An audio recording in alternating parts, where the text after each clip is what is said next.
UP और उत्तराखंड की खबरों के लिए एबीपी गंगा को सब्सक्राइब करें और बेल आइकन दबाएं। और अब खबर हल्द्वानी से है। आईएमए के आह्वान पर निजी अस्पतालों की ओपीडी ठप हो गई। हल्द्वानी में इंडियन मेडिकल एसोसिएशन के आह्वान पर सभी प्राइवेट अस्पतालों की ओपीडी बंद रहेगी।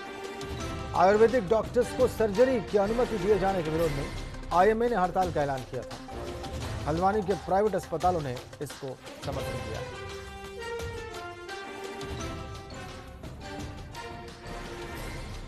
इंडियन मेडिकल एसोसिएशन इस बात से नाराज कि आयुर्वेदिक डॉक्टर्स को सर्जरी की अनुमति दी गई है। नई व्यवस्था में हड़ताल का ऐलान किया है और प्राइवेट अस्पतालों की ओपीडी इस हड़ताल के आह्वान के बाद आज ठप रहेगी। तो मरीजों के लिए थोड़ी कठिनाई की बात होगी। आज हल्द्वानी में आईएमए यानी कि इंडियन मेडिकल एसोसिएशन के आह्वान पर जो हड़ताल आयोजित की गई है उसमें निजी की सुविधा के अलावा सारी चीजें बंद रहेंगी। आईएसपी में कोविड भी आता है, जो हम कोविड के पेशेंट देखते हैं वो उनको देखेंगे। जो पेशेंट एडमिट हो जाएगा वो सीरियस होगा, कोविड का एडमिट रहेगा। और बाकी आकस्मिक चिकित्सा सब चलती रहेगी, जैसे हेड इंजरी है, हार्ट अटैक है, ये चलती रहेगी।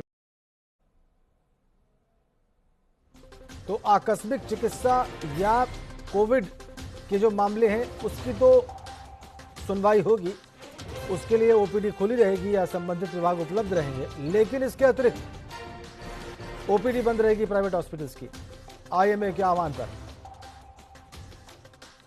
हमारे संवाददाता अंकित शाह इस वक्त हमारे साथ हैं। अंकित, इसका क्या असर दिखाई दे रहा है आईएमए की इस हड़ताल के आह्वान का? बता दें कि आज पूरे प्रदेश भर में आईएमए की ओर से ओपीडी बंद का निर्देश दिया गया है और साफ तौर पे इसका असर अब हल्द्वानी में भी देखा जा रहा है, क्योंकि हल्द्वानी में कई प्राइवेट अस्पताल हैं और लगभग सभी ओपीडी यहाँ पर बंद हैं। और वजह यह है कि जो आयुर्वेदिक को सर्जरी की अनुमति दी है उसका आईएमए विरोध कर रहा है। और इस पर बात करने के लिए मेरे साथ आईएमए के state vice president doctor D K Pant है, उनसे बात करेंगे आखिर क्या वजह है कि ये बंद कर रहे हैं। सर, आज ओपीडी बंद कर रहे हैं आप लोग, आखिर वजह क्या है? सर, वजह यह है कि हम दोनों को मिक्स कर रहे हैं, हम आयुर्वेद को भी और एलोपैथ को, जो ठीक नहीं है। क्योंकि हमारी जो प्राचीन जो आयुर्वेद की जो हमारी पद्धत है, हम उसके साथ खिलवाड़ कर रहे हैं। हम ये एलोपैथिक के लिए खिलवाड़ नहीं कर रहे हैं, हम उसके साथ खिलवाड़ कर रहे हैं।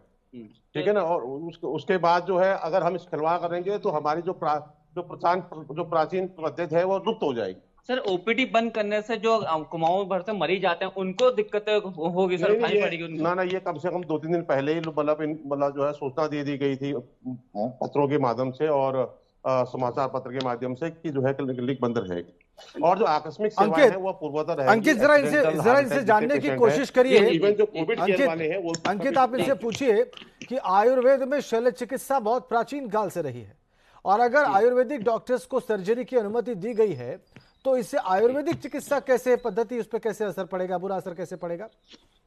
देखिए, एक सवाल ये उठ रहा है कि आयुर्वेदिक प्राचीन काल से आयुर्वेदिक सेवा चलते आ रही है और अब अनुमति दे दी है, तो इसमें क्या बुरा असर पड़ता हुआ आप लोगों को नजर आ रहा है? सर, इसमें जो है आप किस पद्धति से इलाज करेंगे मरीज का? आयुर्वेद से करेंगे, एलोपैथ से करेंगे? ये मरीज को पता ही नहीं होगा मेरा इलाज किस चीज से हो रहा है। अगर आदमी आयुर्वेद में विश्वास करता है तो वो उसको एलोपैथिक करेगा, एलोपैथिक वाला आयुर्वेद करेगा, ये संभव नहीं है ना।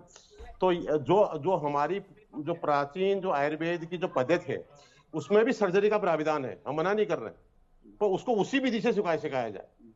उसको ये विधि नहीं सिखाई जाए ताकि जो है वो उसको इतना इधर का रहे ना उधर का रहे। तो आप लोग क्या चाह रहे हैं सर? हम ये चाह रहे हैं कि हमारी जो पद्धति है उसको उसी रूप में विकसित किया जाए जिस रूप में पहले थी। पहले भी सुश्रुत जो हमारे सबसे पुराने हमारे सर्जन थे, मतलब जो हमारे चिकित्सक थे, उनने भी सर्जरी की है, उसी रूप में लाया जाए ताकि हमारी जो ठीक है अंकित, जो ठीक है, आ गई बात, मिल गई इनके विचार पता चल गए। इनके विचार ये है कि आयुर्वेदिक अगर पद्धति है शल्य चिकित्सा की तो वो आयुर्वेदिक तरीके से ही की जाए, उसमें एलोपैथ का मिश्रण न किया जाए। बहुत धन्यवाद अंकित आपका इन तमाम जानकारियों के लिए।